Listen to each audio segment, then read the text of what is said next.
Back ఆ జిల్లా ఒకప్పుడు కాంగ్రెస్ కు కంచుకోట. ఇప్పుడు ఆ కోట బద్దలవుతోంది. ముఖ్య నేతలందరూ ఒక్కొక్కరు పార్టీ వీడుతున్నారు.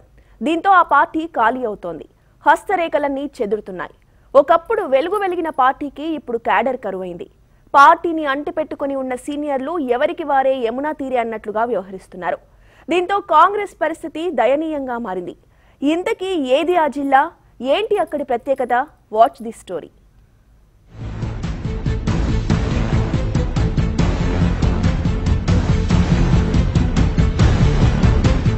నిజామాబాద్ జిల్లాలో కాంగ్రెస్ కు కష్టాలు మొదలయ్యాయి. అసెంబ్లీ ఎన్నికల్లో ఓటమి తర్వాత కొంతమంది నేతలు నియోజకవర్గాల వైపు కన్నెత్తి చూడకపోవడంతో పార్టీ శ్రేణులు అయోమయంలో ఉన్నారు.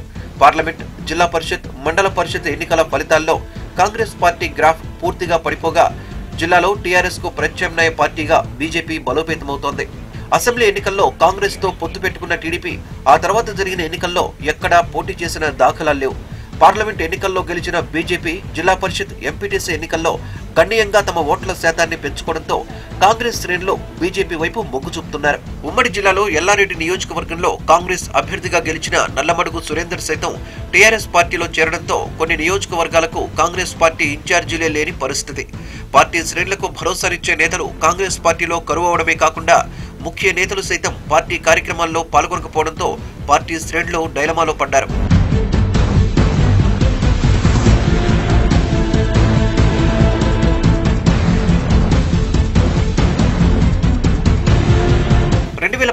ఎన్నికల్లో కాంగ్రెస్ 9 స్థానాల్లో ఓటమి పాలైంది. షెడ్యూల్ కంటే 6 నెలల ముందుగానే 2018 డిసెంబర్లో టీఆర్ఎస్ ప్రభుత్వం ముందస్తు ఎన్నికలకు వెళ్లగా ఎంతో ఉత్సాహంగా ఎన్నికల బరిలో దిగిన కాంగ్రెస్ కు ఆశించిన స్థాయిలో విజయం దక్కలేదు. 9 అసెంబ్లీ స్థానాల్లో కేవలం 1 స్థానానికే కాంగ్రెస్ పార్టీ పరిమితమైంది. ఆ తర్వాత జరిగిన పార్లమెంట్, జిల్లా పరిషత్, ఎంపీటీసీ ఎన్నికల్లో కనీసం పోటీ కూడా ఇవ్వలేకపోయింది. పార్లమెంట్ ఎన్నికల్లో పార్టీ అభ్యర్థి 3వ స్థానానికి పడిపోవడం, జడ్పీటీసీ ఎన్నికల్లో కేవలం 2 స్థానాలు గెలుచుకోవడం కాంగ్రెస్ శ్రేణులను నిస్తేజంలోకి నెట్టాయి. అసెంబ్లీ ఎన్నికల్లో కాంగ్రెస్ టీఆర్ఎస్ కు గట్టి పోటీ ఇచ్చి 2వ స్థానంలో నిలవగా పార్లమెంట్ ఎన్నికల్లో 3వ స్థానానికి పరిమితమైంది. జిల్లాలో కాంగ్రెస్ పార్టీ రోజు రోజుకు డీలా పడ్డం బీజేపీకి కలిసి వస్తోంది. అసెంబ్లీ ఎన్నికల్లో నామమాత్రంగా ఉన్న బీజేపీ ఓటు బ్యాంక్ పార్లమెంటు ఎన్నికలొచ్చేసరికి గణనీయంగా పెరిగింది. డిసెంబర్లో జరిగిన అసెంబ్లీ ఎన్నికల్లో జిల్లాలోని 5 నియోజకవర్గాల్లో మొత్తం బీజేపీ అభ్యర్థులు 70,475 ఓట్లు సాధించగా పార్లమెంట్ ఎన్నికల్లో బీజేపీ ఎంపీగా గెలిచిన ధర్మపురి అరవింద్ 5 నియోజకవర్గాల్లో 3,33,958 ఓట్లు సాధించడం గమనార్హం.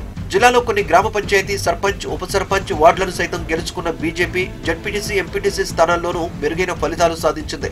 మొత్తం 299 ఎంపీటీసీ స్థానాలకు గాను టీఆర్ఎస్ 188, కాంగ్రెస్ 45, బీజేపీ 34 స్థానాలను గెలవగా నందిపేట, రెంజల్ జడ్పీటీసీ స్థానాలతో పాటు నందిపేట, రెంజల్ ఎంపీపీ స్థానాలను బీజేపీ గెలుచుకుంది.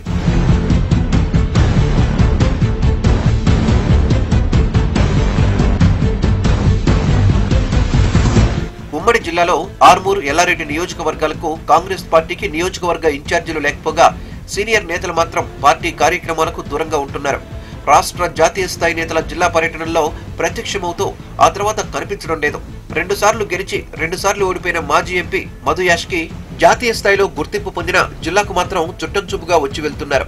ఇక మరో సీనియర్ నేత మాజీ మంత్రి సుదర్శన్ రెడ్డి ఇప్పుడు పార్టీకి పెద్ద దిక్కుగా ఉన్నారు. కానీ తన సొంత నియోజకవర్గం బోధనకే పరిమితమవుతున్నారు. ఇక మరో సీనియర్ నేత మాజీ మంత్రి షబ్బీర్ అలీది అదే పరిస్థితి. సొంత నియోజకవర్గంలోనే క్యాడర్ను కాపాడుకోలేని పరిస్థితి. బాల్కొండకు చెందిన మాజీ విప్ ఈరావత్రి అనిల్ అనుచరులు చాలా మంది పార్టీ వీడారు. కాంగ్రెస్ పరిస్థితి బాగాలేకపోవడంతో వివిధ పార్టీలోకి వెళ్లిపోయారు.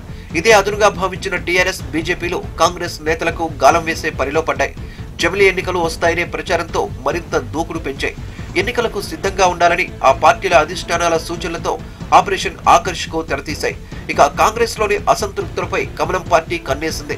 ఓవైపు గ్రూప్ రాజకీయాలు, మరోవైపు పార్టీ పరిస్థితిని ముందే గ్రహించిన పీసీసీ మాజీ అధ్యక్షులు డి శ్రీనివాస్, మాజీ స్పీకర్ సురేష్ రెడ్డి వంటి సీనియర్ నేతలు పార్టీ వీడగా అదే బాటలో మరికొందరు వలసలకు వలస కడుతున్నారు. ఇప్పటికే చుక్కల్లో మాజీ ఎమ్మెల్యే అరుణతార హస్తం వీడి కమలం గూటికి చేరారు. ఆమెకు ఏకంగా కామారెడ్డి జిల్లా పార్టీ పగ్గాలను అప్పగించారు. ఆర్మూర్లో పార్టీకి పెద్ద దిక్కు కరువయ్యారు. గత ఎన్నికల్లో ఎమ్మెల్యేగా పోటీ చేసిన ఎమ్మెల్సీ ఆకుల లలిత ఎన్నికల్లో ఓడిపోగానే అనూహ్యంగా హస్తానికి చెయ్యిచ్చి కారెక్కారు. ఎల్లారెడ్డిలో కాంగ్రెస్ తరపున గెలిచిన ఎమ్మెల్యే సురేందర్ తన అనుచరులతో సహా అధికార పార్టీలోకి వెళ్లిపోయారు. దీంతో అక్కడ కాంగ్రెస్ ఖాళీ అయింది. నిజామాబాద్ రూరల్ కు చెందిన మాజీ ఎమ్మెల్సీ భూపతి రెడ్డి కూడా గత ఎన్నికల్లో ఓటమి పాలయ్యాక పార్టీ కార్యక్రమాల్లో అంతంత మాత్రంగానే పాల్గొంటున్నారు. నిజామాబాద్ అర్బన్ లోనూ అదే పరిస్థితి. కార్పొరేషన్ ఎన్నికల్లో 60 స్థానాల్లో కేవలం ఒకే డివిజన్ కు పరిమితమైంది. ఒక్క డివిజన్ లో ఆ పార్టీ అభ్యర్థి గెలుపొందారు. మరోవైపు బోధన్ కు చెందిన మేడపాటి ప్రకాష్ రెడ్డి కూడా కాంగ్రెస్ కు రాజీనామా చేసి ఇటీవల బీజేపీలో చేరారు. తాజాగా మరో నేత అదే బాటలో పార్టీ మారేందుకు సిద్ధమయ్యారు. బాన్సువాడకు చెందిన సీనియర్ నేత మాల్యాద్రి రెడ్డి కాంగ్రెస్ కు రాజీనామా చేస్తున్నట్లు ప్రకటించారు. ఈ నెల 25న బీజేపీ అధ్యక్షులు బండి సంజయ్ సమక్షంలో కమలం పార్టీలో చేరనున్నారు. కాంగ్రెస్ పార్టీ అధినాయకత్వం ఈ నియోజకవర్గం గురించి పట్టించుకొని గ్రూపులన్నీ సమచిపోయేటట్టు చేసి పార్టీ బలోపేతం కోసం ఇక్కడ అధికార పార్టీ మీద చేసే నిరంకుశ పరిపాలనకి వ్యతిరేకంగా పోరాటం చేయడం జరగకపోను ఇంకా వర్గాలని ప్రోత్సహించడం జరుగుతుంది. దాని నుంచి తెలుసుకున్నాం కాబట్టి అందులోంచి బయటకు రాగలిగి కాంగ్రెస్ పార్టీ పూర్తిగా ఖాళీ, అందులో ఎటువంటి అనుమానం లేదు. బాన్సువాడ టౌన్ మండల అధ్యక్షులు అలాగే నరసలాబాద్ అన్ని మండలాల్లో ఉన్న ముఖ్య కార్యకర్తలందరూ కూడా కాంగ్రెస్ పార్టీకి రాజీనామా చేసి 25వ తారీఖు నాడు బీజేపీలో జాయిన్ అవ్వడం జరుగుతుంది. బాన్సువాడలో భారీ బహిరంగ సభకు సన్నాహాలు చేస్తున్నారు. స్పీకర్ పోచారం శ్రీనివాసరెడ్డి ప్రాతినిధ్యం వహిస్తున్న నియోజకవర్గం కావడంతో సభను ప్రతిష్టాత్మకంగా తీసుకుంటోంది బీజేపీ.